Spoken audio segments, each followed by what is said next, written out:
हर हर महादेव। प्यारे दर्शकों, आज इस वीडियो में हम आपको शिव पुराण में रुद्र संहिता के 15वां अध्याय जिसमें सृष्टि का वर्णन है वह आपको सुनाएगी। अगर आपको यह हमारा वीडियो पसंद आए तो हमारे वीडियो को लाइक करें। चैनल सब्सक्राइब नहीं किया हो तो हमारे चैनल स्पिरिचुअल देव ज्ञान को सब्सक्राइब करें। साथ ही बेल आइकन पर ऑल करके हमारी आने वाली सभी वीडियो देखकर आप सहयोग दीजिएगा। तो चलिए शुरू करते हैं। हर हर महादेव। नारद जी ने पूछा, हे पितामह, आपने बहुत सी ज्ञान बढ़ाने वाली उत्तम बातों को सुनाया। कृपया इसके अलावा और भी जो आप सृष्टि एवं उससे संबंधित लोगों के बारे में जानते हैं हमें बताने की कृपा करें। ब्रह्मा जी बोले, मुने, हमें आदेश देकर जब महादेव जी अंत धारण हो गए तो मैं उनकी आज्ञा का पालन करते हुए ध्यानमग्न होकर अपने कर्तव्यों के विषय में सोचने लगा। उस समय भगवान श्री हरि विष्णु से ज्ञान प्राप्त कर मैंने सृष्टि की रचना करने का निश्चय किया। भगवान विष्णु मुझे आवश्यक उपदेश देकर वहाँ से चले गए।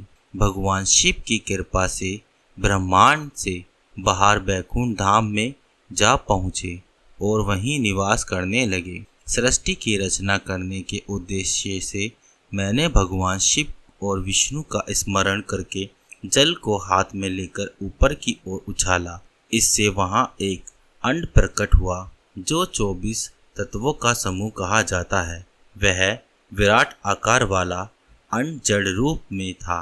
उसे चेतना प्रदान करने हेतु में कठोर तप करने लगा और 12 वर्षों तक तप करता रहा।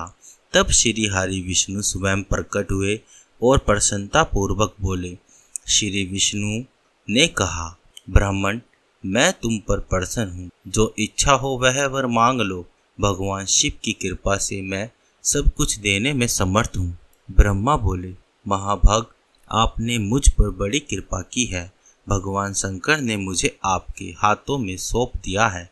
आपको मैं नमस्कार करता हूँ। कृपा कर इस विराट 24 तत्वों से बने अंड को चेतना प्रदान कीजिए। मेरे ऐसा कहने पर श्री विष्णु ने अनंत रूप धारण कर अंड में प्रवेश किया। उस समय उनके सहस्त्रों मस्तक, सहस्त्र आंखों और सहस्त्र पैर थे। उनके अंड में प्रवेश करते ही वह चेतन हो गया। पाताल से सत्यलोक तक अंड के रूप में वहां विष्णु भगवान विराजने लगे। अंड में विराजमान होने के कारण विष्णु जी बैराज पुष्प कहलाए। पंचमुख महादेव ने अपने निवास हेतु कैलाश नगर का निर्माण किया। देवर्षि संपूर्ण ब्रह्मांड का नाश होने पर भी बैकुंठ और कैलाश अमर रहेंगे, अर्थात इनका नाश नहीं हो सकता। महादेव की आज्ञा से ही मुझ में सृष्टि की रचना करने की इच्छा उत्पन्न हुई है। अनजाने में ही मुझसे तमोगुणी सृष्टि की उत्पत्ति हुई, जिसे अविद्या पंचक कहते हैं। उसके पश्चात भगवान शिव की आज्ञा से स्थावर संज्ञक वृक्ष, जिसे पहला स्वर्ग कहते हैं, का निर्माण हुआ, परंतु पुरुषार्थ का साधक नहीं था। अतः दूसरा स्वर्ग तिर्यक श्रोत्रा प्रकट हुआ। यह दुखों से भरा हुआ था। तब ब्रह्मा जी द्वारा उद्धव श्रोता नामक तीसरे स्वर्ग की रचना की गई। यह सात्विक स्वर्ग देव स्वर्ग के नाम से प्रसिद्ध हुआ। यह स्वर्ग सत्यवादी तथा परम सुखदायक है। इसकी रचना के उपरांत मैंने पुनः शिव चिंतन आरंभ कर दिया। तब एक रजोगुणी सृष्टि का आरंभ हुआ जो आर्वक श्रोता नाम से विख्यात हुआ। इसके बाद मैंने 5 विकृत सृष्टि और 3 प्राकृत सर्गों को जन्म दिया। पहला महत्व, दूसरा भूतो और तीसरा वैकारिक सर्ग है। इसके अलावा 5 विकृत सर्ग है। दोनों को मिलाकर कुल 8 सर्ग होते हैं। नवा कुमार सर्ग है जिससे सनत सनंदन कुमारों की रचना हुई है।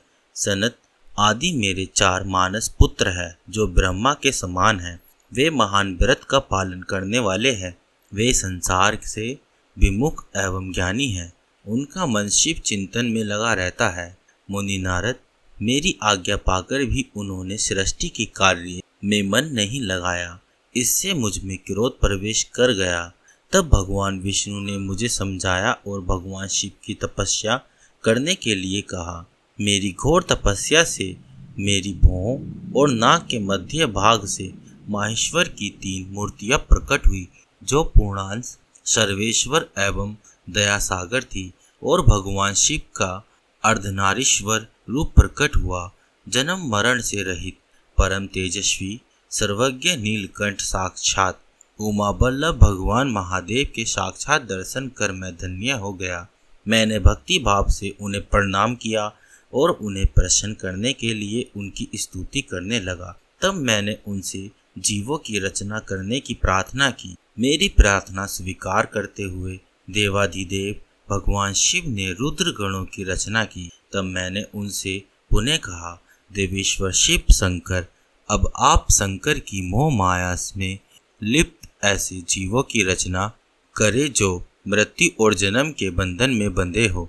यह सुनकर महादेव जी हंसते हुए कहने लगे। शिव जी ने कहा, हे ब्रह्मा, मैं जन्म और मृत्यु के भय में लिप्त जीवों की रचना नहीं करूंगा, क्योंकि वे जीव संसार रूपी बंधन में बंधे होने के कारण दुखों से युक्त होंगे। मैं सिर्फ उनका उद्धार करूंगा, उन्हें परम ज्ञान प्रदान कर उनके ज्ञान का विकास करूंगा। हे प्रजापति, इन जीवों की रचना आप करें। मोह माया के बंधनों में बंधे इस प्रकार के जीवों की सृष्टि करने पर भी आप इस माया में नहीं बंधेगी। मुझसे इस प्रकार कहकर महादेव शिव शंकर अपने पार्षदों के साथ वहां से अंतर्धानी हो गए। प्रिय दर्शकों, इसी के साथ शिव महापुराण का यह अध्याय समाप्त हुआ। तो बोलो हर हर महादेव।